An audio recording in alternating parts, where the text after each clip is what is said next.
सुप्रभात मित्रों, स्वागत है आपका संस्कृत क्लास में। देखो, आज हम पढ़ेंगे विसर्ग संधि। विसर्ग संधि में सबसे पहले मैं सूत्र लगा देती हूँ, उसके बाद अपन इसको सोल्व करेंगे। देखो, सबसे पहले सस जुशो रू, सस जुशो रू, खरव सानिये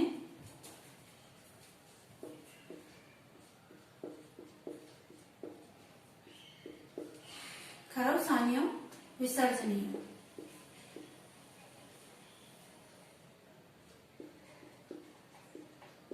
खरव सानियो विसर्जनीय। एक है विसर्जनीय विसर्ज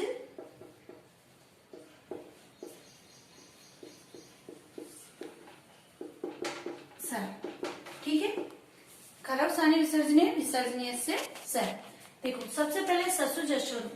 ससु जसु यदि पद के अंत में स आए तो उसका क्या हो जाता है? ऋतु यानी र हो जाता है। खरव सानिय विसर्जनीय से स यानी कि र के बाद में यदि पदांत र के बाद में यदि खर प्रत्याहार या अवसान हो, अवसान यानी कि विरामो अवसान यानी कि पीछे कोई शब्द न हो, वर्ण न हो, तो उसको बोलते हैं अवसान, ठीक है। वर्ण न हो, उसके बाद में विसर्जनीय से विसर्ग।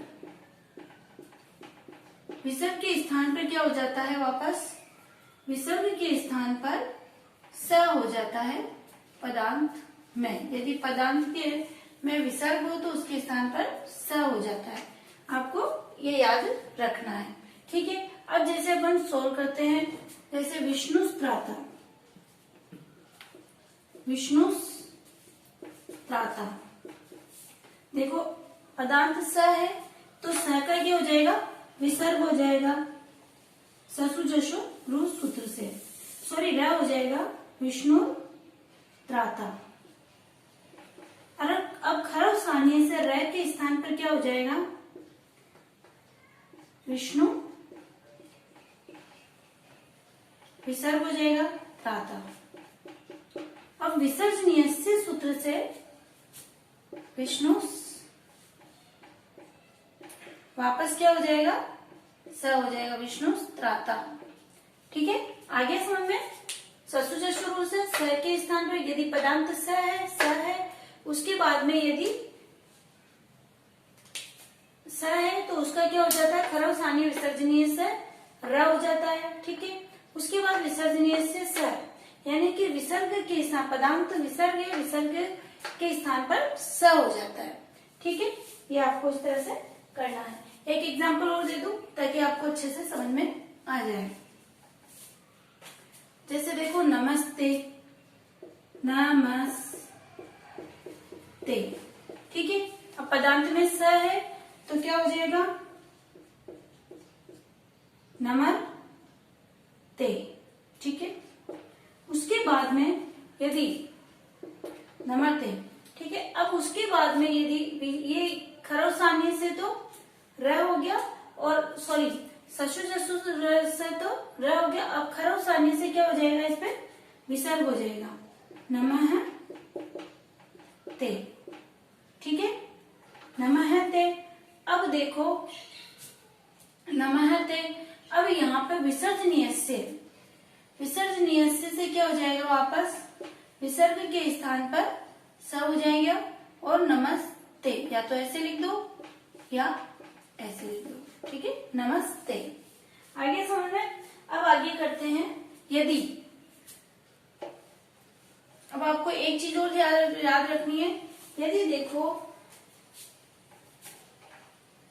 यदि स के बाद में यदि च आए तो क्या हो जाता है? सचुत्व हो जाता है। पढ़ी लिया आपने सचुत्व संधि। और यदि स के बाद में यदि ट वर्ग आए, ट आवे तो वहां पर षटुत्व हो जाता है, ठीक है। स के बाद में यदि ट वर्ग आए तो षटुत्व हो जाता है, स के बाद में यदि च वर्ग आए तो सचुत्व हो जाता है, ठीक है। अब देखो, इसके एग्जाम्पल करते हैं हम। देखो, जैसे सबसे रामस रामश्च।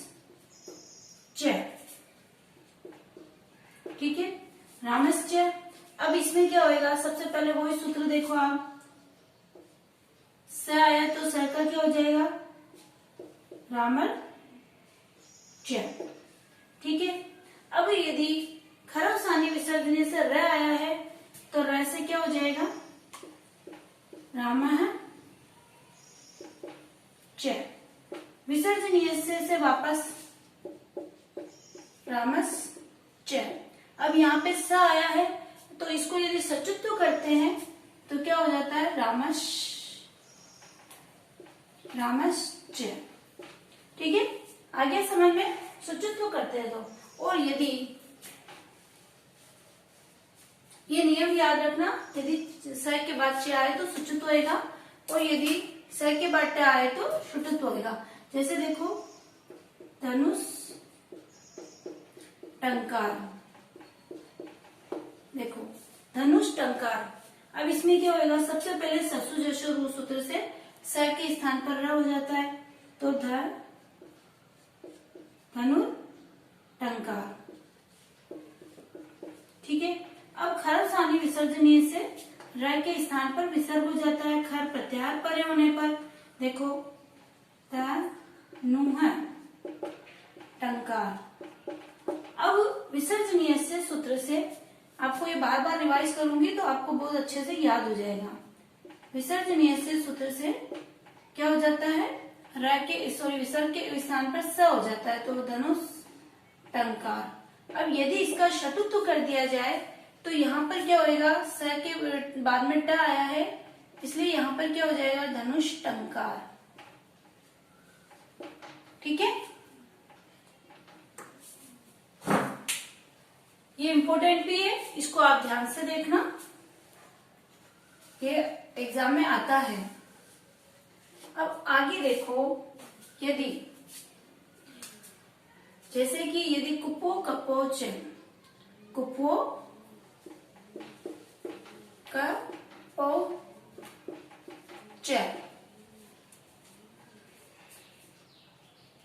यदि विसर्ग के बाद में यदि क आवे या प आवे, विसर्ग के बाद में यदि क आवे प आवे तो क आवे जब तो जिह्वा मूलम हो जाता है,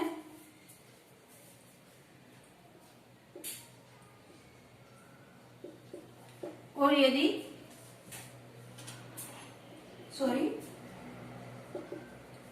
प आवे तो उपपद्य मान्य हो जाता है।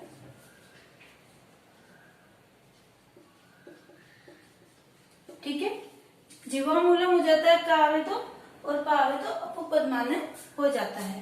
देखो, ये आपको याद रखना है, विसर्ग के बाद में यदि क और प आए तो कपोच सूत्र से। अब देखो यहाँ पे जैसे कि विप्र, सबसे पहले इसको वैसे ही करेंगे ताकि आपको कंठस्थ याद हो जाए। विप्रस कथयति, वही विप्रस कथयति, स के स्थान पर र हो जाता है, र। उसके बाद में खरव सानी विसर्जनीय से क्या हो जाता है, र के स्थान पर विसर्ग हो जाता है, विप्र कथयति। अब यहाँ देखो, विसर्ग के बाद में क आया है तो जिह्वा मूलम हो जाएगा, क्या हो जाएगा, जिह्वा मूलम होएगा। ये विकल्प से होते हैं, ठीक है ना, विकल्प से होते हैं और आपका रूप बनेगा विप्र, उसके बाद जिह्वा मूलम कथयति। बिल्कुल आ गया समझ में। अब एक बार नेक्स्ट देख लेते हैं। देखो, लेकिन आपको बस इसमें सूत्र याद करने पड़ेंगे, ठीक है ना। कुपो कपोच विसर्जनीय खरव सानी विसर्ग संधि में यही इम्पोर्टेंट है। अब आगे देखो, जैसे बालन, बालस, पठति, वापस स और प, ठीक है। अब वही खरव सानी से,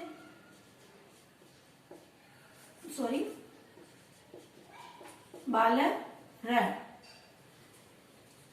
पठति, ये तो आपका हो गया ससु जसु रु से स के स्थान पर र।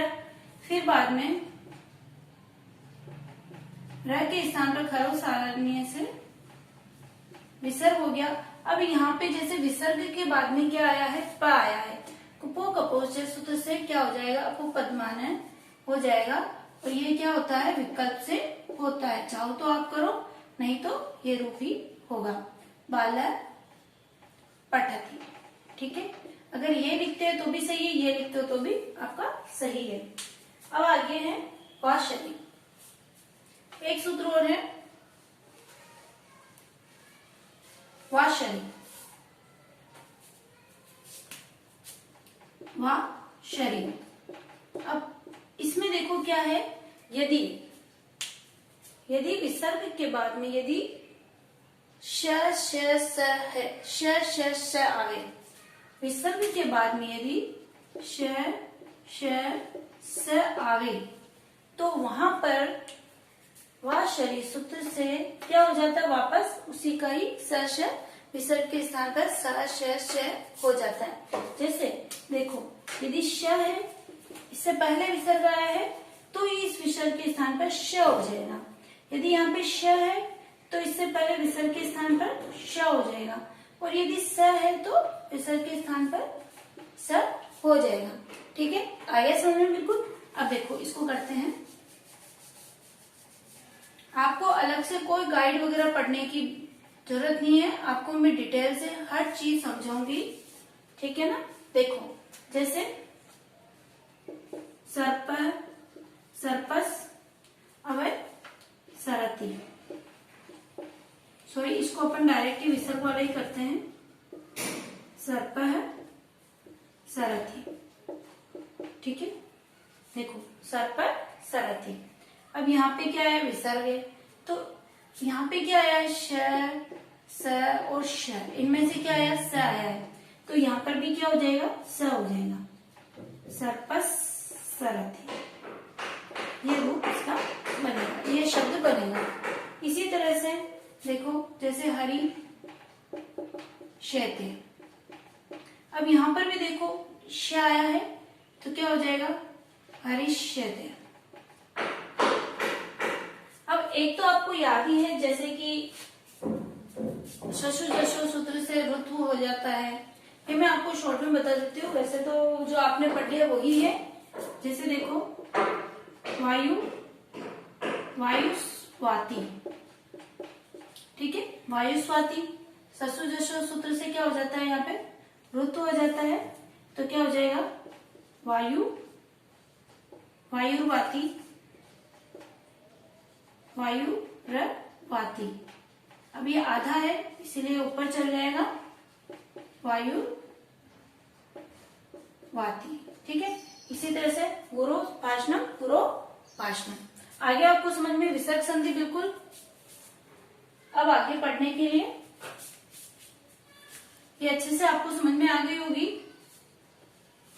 ठीक है, अब आगे इसी तरह से आगे आने वाली वीडियो में मैं ये बताऊंगी आपको, इसीलिए आप चैनल को सब्सक्राइब करो, वीडियो को लाइक और ज्यादा से ज्यादा शेयर करो। Okay, bye.